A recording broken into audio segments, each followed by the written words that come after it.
Today is Monday after the weekend of the burial of one who served this party faithfully and well, one who under normal circumstances will be sitting where I am today, but who has been silenced and has gone, hopefully, to a better place. And I speak about the burial last Saturday in Georgetown, his hometown, of Eduardo E.G.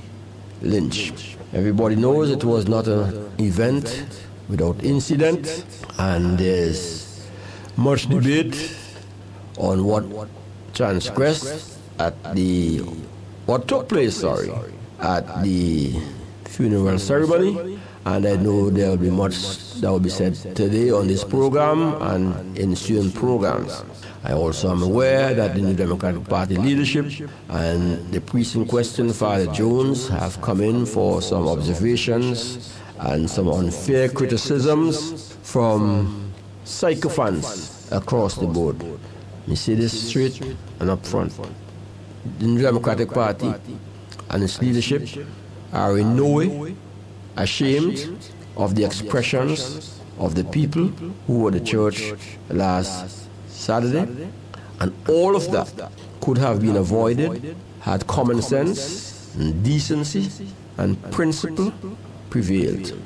And indeed, there were options to achieve all of those objectives. In the first instance, the Prime Minister might have been well advised to take the unsought advice of his friend and colleague, Parnell Campbell, based, as he said, on the solution experience, and stay away altogether from that church service. That's my belief. Alternatively, if he'd made a decision that he had a sufficiency of relationship with E.G. Lynch, and he wanted to pay his last respect, as is his right, he could have appropriately attended the funeral, get there, as all of us in the New Democratic Party leadership did, get there on time, be seated, and avoid attracting unto himself people who had reason to be upset about his presence. But I think that the church service would have flowed properly. He could have also exercised common sense and realized that it was not the time and occasion for him to be on a platform at the podium to deliver any tributes. I have had the benefit, having sat in the front of the church and not been able to see all that was transpiring at the back, of what in fact took place. At 1 o'clock, Father Jones and altar servers and other members of the church commenced their cortege, that is, to proceed into the church in front of the casket and to begin matters related to the burial rites. The Honorable Prime Minister, ill-advisedly, ill-timedly, joined that cortege as they entered the church. It was disrespectful, and it was the wrong thing to do. If he was legitimately or lawfully late, he could have allowed the religious procession to complete the passage to the altar, Fiji's casket to be put in place, and then, and only then, make an entrance. But if those of you who have an opportunity to look at the procession look back, you'll see what happened. It was his opportunity, as if it was a meeting of the stars, to come in with his persistent attention deficit disorder, to look left and to right, put on his cunning smiles, hand waving and gesturing, attention seeking and gathering, to draw attention onto himself and not be reverent about the occasion. He commends this courtesy. In fact, as Douglas the Freighter said this morning in his comments on the program, the Prime Minister was there in Georgetown on time. He sat in his vehicle rather than coming to the church like all of us. So for him, timing was of the essence. He, after all, is the Colossus of Rhodes. He is the Prime Minister. He's monarch of all he surveys. And the funeral ceremony was to be as much about him as it was about E.G. Lynch. Now, the social network has gone busy, and some radio programs have allowed themselves to be misdirected by the response of the people who attended the funeral. I know the tape will be played, and it's really one of very many tapes that will be played today. And it will be played over and over again. But in one of those tape conversations, you have clearly a Prime Minister making it abundantly clear he did not appreciate Lynch holding his hands. He did not appreciate Lynch begging him for mercy. In fact, in his own words, it was too late for him, for Lynch to come to him for mercy. To rub salt in the wound. It was his view that he was no woman, and he didn't know why Lynch was holding up his hand. Alternatively, and worse, the implication, insinuation was that he was not one of those people. He's not gay. Let me put it bluntly. That's the inference. So he doesn't want man to hold up his hand. Those are the insults he was holding to the instigative conversation he was having with one of his colleagues about E.G. Lynch. But that's not a standalone commentary.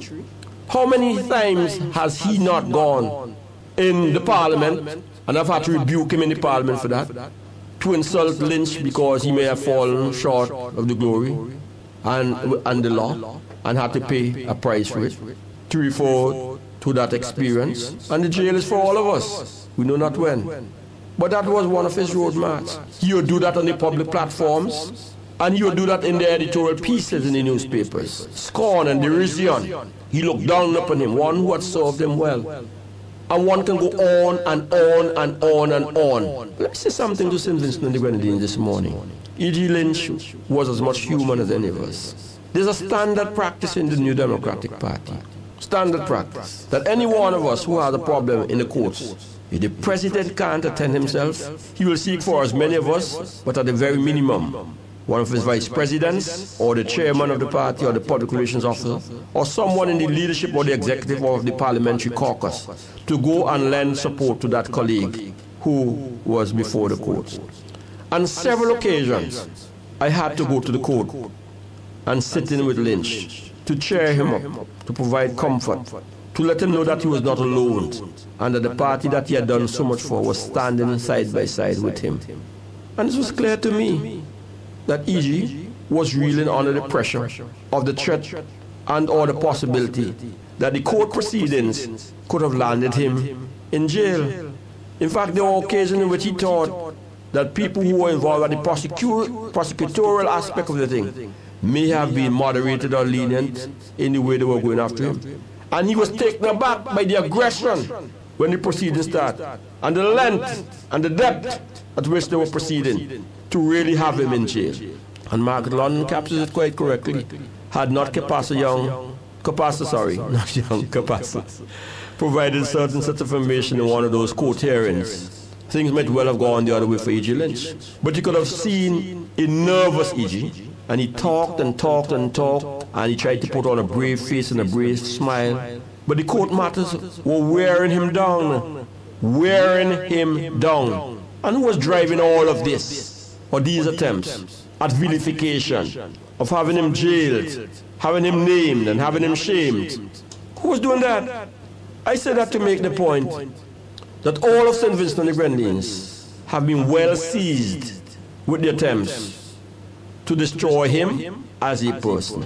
And in that regard, and especially when they were reminded by way of the commercials of what had been said about him, they formed their own independent decisions that it was hypocritical and hypocritical of the highest order for anyone who in life could not see good in you, do good for you, and on the contrary, do everything that should destroy you. Lynch was dispossessed. I think it was Sir James Mitchell who had done much to give him, although the legal documentation might not have been completed. Club Flamingo, the properties there, and he was a little laid back in getting things done, E.G. Lynch. But as the Ralph Gonzalez administration made sure that he was out of that he did not have a home of his own. You know, this thing really ought to get to very many Vincentians and people in the diaspora and the world over. How indecent we can get when we conduct ourselves this way. How indecent can we really get when we conduct ourselves this way?